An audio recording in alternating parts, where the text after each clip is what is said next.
Good Hooligans! Happy Monday! Thank gosh it's Monday. Positivity Monday. Positivity Monday. Got a vlog to shoot, so let's shoot it. If you haven't checked out last week's content yet, please go check that out. We did some new stuff. Actually, the fireplace that you see back here, we actually built that and everything, showed it on like the channel. And then we also did like a new conspiracy theory kind of video. Just different theories and kind of like really cool comparisons between movies and shows and just stuff like that. Not going to be diving into like government conspiracies and stuff like that with it. Just having fun with them. You know what I mean? I've always been a big nerd of like movies and shows and stuff like that. And I don't know, sometimes those theories and everything, they're really fun, or they're just like super interesting. So yeah, we dove into all that. Go check that stuff out, please. Today, we're going to be talking about the Walking Dead episode. Didn't get to watch it last night, so I'm going to watch it today. Well, like right now. And I don't know. We'll see what happens. I have a feeling that Rick Grimes is, not going to have a good time. So, we'll see. Honestly, I just want to... Okay, I'm just going to go out on a limb and take a little guess here. If Rick Grimes, like, they don't... If they do it where Rick Grimes dies, he doesn't just kind of, like, go off on his own thing and they leave it open for a return, I think it'll be a parallel shot between the first episode where we see Rick get shot as a sheriff. I think if it's not caused by like a walker or something like that, I think it's going to be basically in the same spot that he got shot like in season 1, and he basically started this whole adventure with this injury in that spot, and that spot is what's going to like be the end of his journey and everything. Almost like his Achilles stomach. Either way, I'm yapping too much. Let's roll the quick intro and we'll get to it.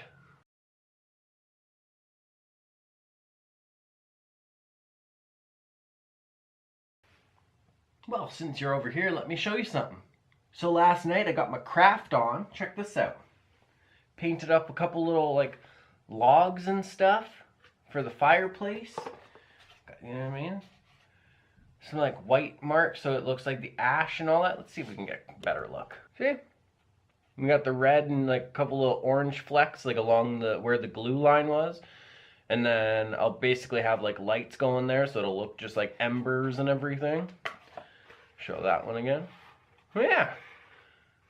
And then, oh, I got 3 little logs that I made here. And then we got some just like basically like wood pieces kind of thing, you know what I mean? And we can throw these in the fireplace too to kind of give it like a different look. So yeah, got my craft on, made some like little burnt wooden logs and stuff for the fireplace. And all I did to make these was use the scrap pieces of the black foam stuff that I had. So again, all of this is from the has been made from the dollar store stuff, good folks. Garland along the front, probably put that around the banister, like the rail thing, around Christmas time. Let's fix that focus. So yeah, probably put this around the like railing and stuff going down the stairs around Christmas time. We got the little candle lights in there. Got to get some better ones. Yeah, it's coming along. Okay, I am in the last 5 minutes of this episode. Holy shit, this is intense. Rick and Daryl have just made it out of the sinkhole thing.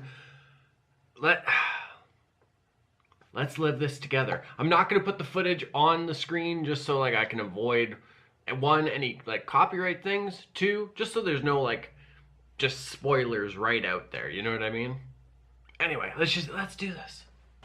Come on, stop. Wait. I'm gonna stay back, leaving him away from the camp. What? I'm staying. Oh, man. I'm not giving up on it, not yet. Take him to the bridge. They ain't ever gonna hold him, they'll get washed up. No, man, I'm not sacrificing the bridge. I'll find another way. There ain't no other way, man. I'm not destroying the bridge. We need it. Fine.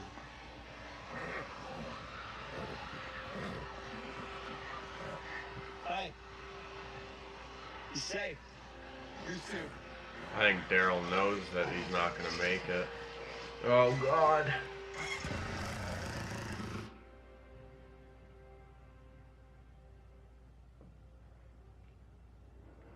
Oh, Gabriel's in a container.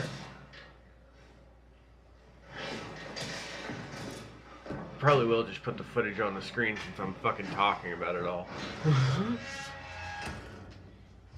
I can't worry about if I'm in focus right now, folks. I'm sorry. Ed!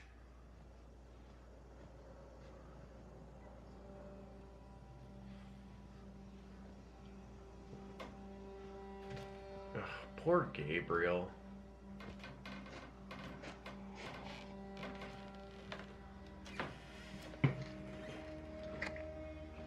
If you want to go fast, go alone. If you want to go far, go together. I need to go fast. Oh.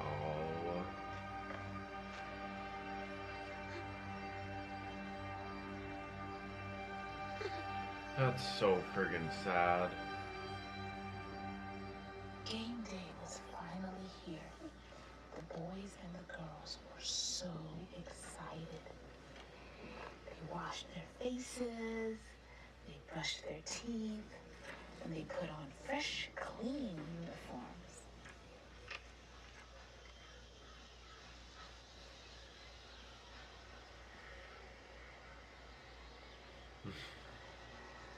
They Little grabbed their baseball gear, bat. and then they made their way to the field. The end. Little kiss right here. That's it? That was the story?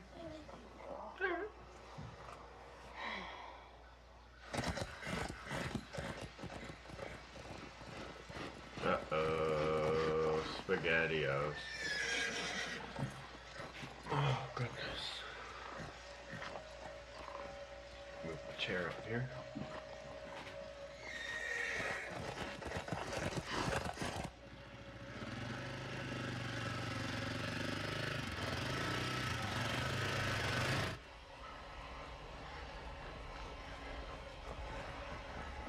Oh my God, what if Rick gets stabbed or something by one of the Whisperers? Oh, and that's why he has the look on his face, because they say something to him. Oh no.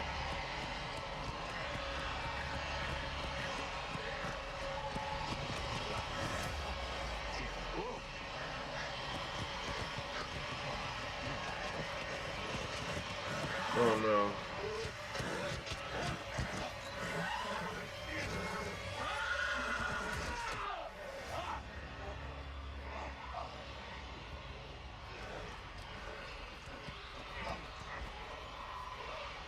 Oh.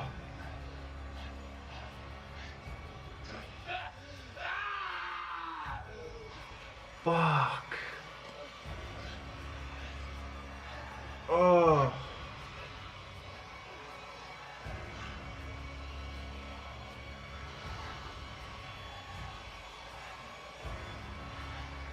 Oh no.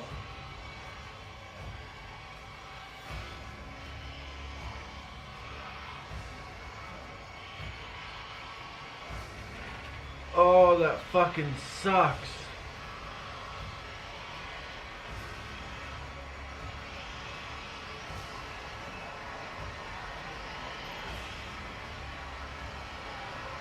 Oh, somebody get to him! Oh, this is no good. Oh, that's no good.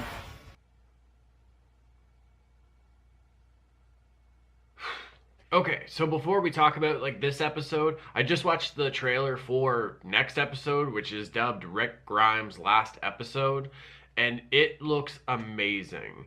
It looks like like we're gonna go on, whether it's like a kind of like spiritual and like mental journey that he's going through, but we're gonna see Rick go back to the beginning of all of this. We see like a scene with him and Shane sitting in a car like talking. It's probably like a hallucination of Shane, obviously, but yeah, like it looks really really really interesting. There's a scene where he's walking towards those doors again that say, you do not open, dead inside. Like, I'm a huge fan of callbacks. Like, I love it when episodes or like shows can do that. And honestly, like, this would be like the perfect way for Rick Grimes, I guess, like to go back to the beginning. Oh my God, like I'm so excited to see like next week's episode. Oh my goodness. But let's talk about this week. So, super interesting that Michonne, in the last episode, we saw Rick kind of like waking up and all that. In this one, we see what's going on with Michonne. And if you remember, in the last episode, she had a little blood splatter right there on her arm. So it turns out she's going out hunting walkers and everything. And it's actually interesting to see like kind of like Rick waking up and he's kind of giving her a kiss and like everything's all good. And then she's kind of like waking up in the middle of the night, uneasy and everything, to go and hunt walkers. Because, you know, it's kind of different. Like they haven't really been in that kind of, you know, constant combat in a way, for a long time in this. But yeah, it's super interesting. I thought like one interesting little thing was how like when she was like kind of fighting the walkers and like taking them out, she reminded me a lot of Morgan in those scenes.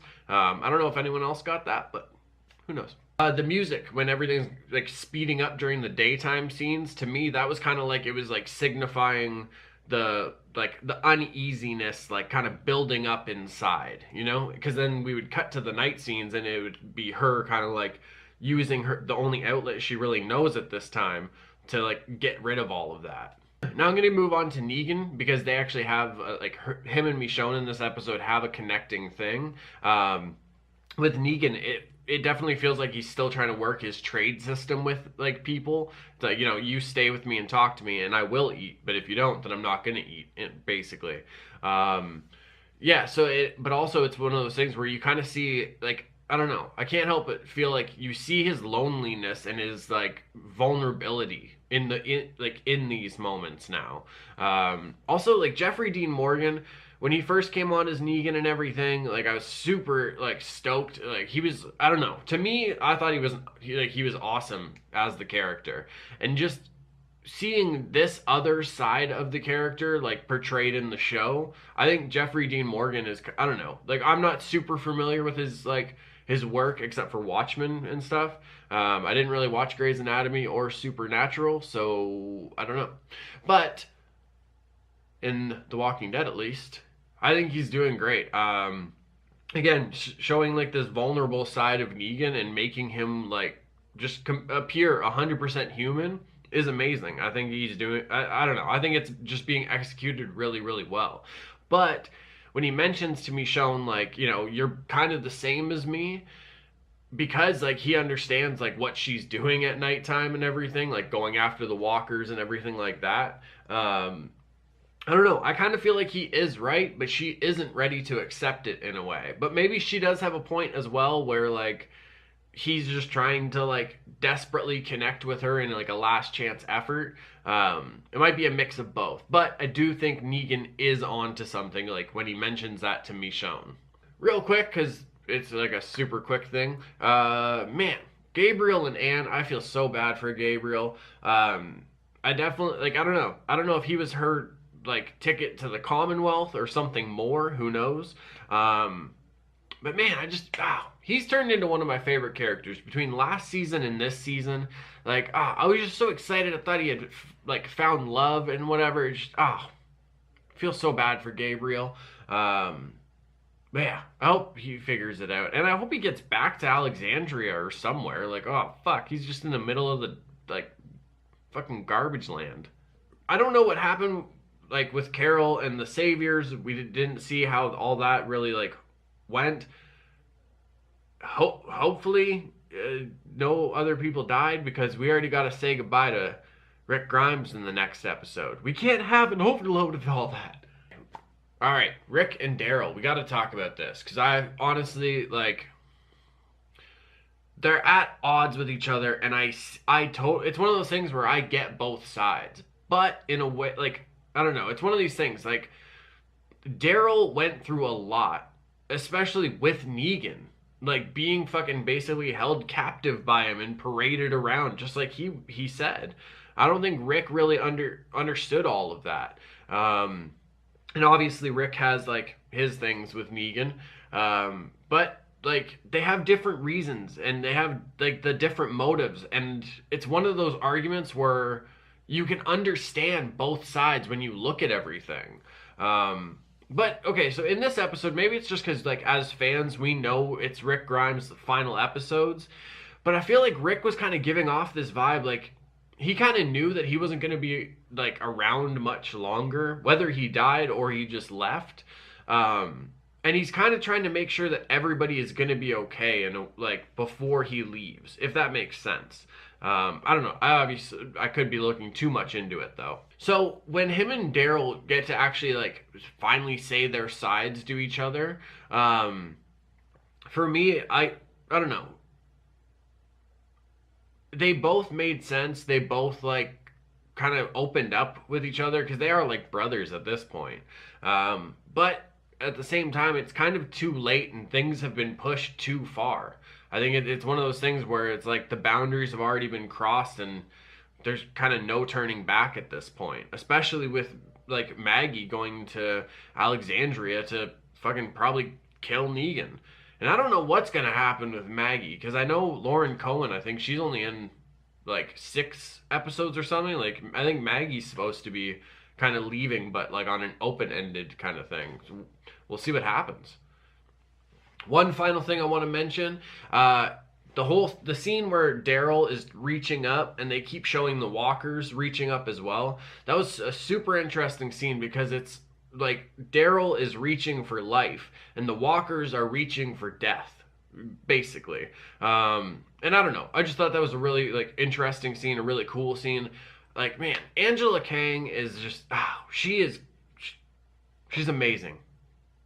This season feels so bueno. I can't wait to see the rest of it. I don't know, honestly, I said it way back on the channel as well. I like that the show and the comics actually like differ from each other because it feels like 2 different universes. You know what I mean? So I don't know. I like it when like the show is different and then you can like read the comics and kind of like see how things unfold in there as well. So I don't know.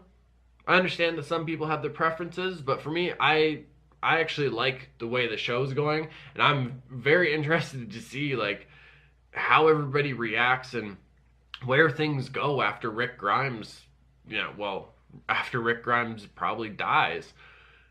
Oh, goodness. All right, Hooligans, that's where we're gonna wrap it up for today. I'm running on like 3 hours sleep, so yeah, it's just this is gonna give me tons of time to at least edit this and then relax and everything. So either way, I appreciate you Fuchs. Appreciate you Fuchs tuning in. Appreciate you folks tuning in. It means the world to me. I know I say it all the time, but like, there's tons of things on YouTube or Netflix or whatever that you guys could watch, but the couple minutes that you spend just hanging out, checking out the content, it does mean the world to me. So thank you very, very much. Remember to subscribe, hit the bell so you can get notified and all that. Share the videos and everything. Give it a like. You can comment below. You might not get a reply, but I'll read them all. Hit the little thumbs up, or click the heart right there and show it some love. Let's roll the outro.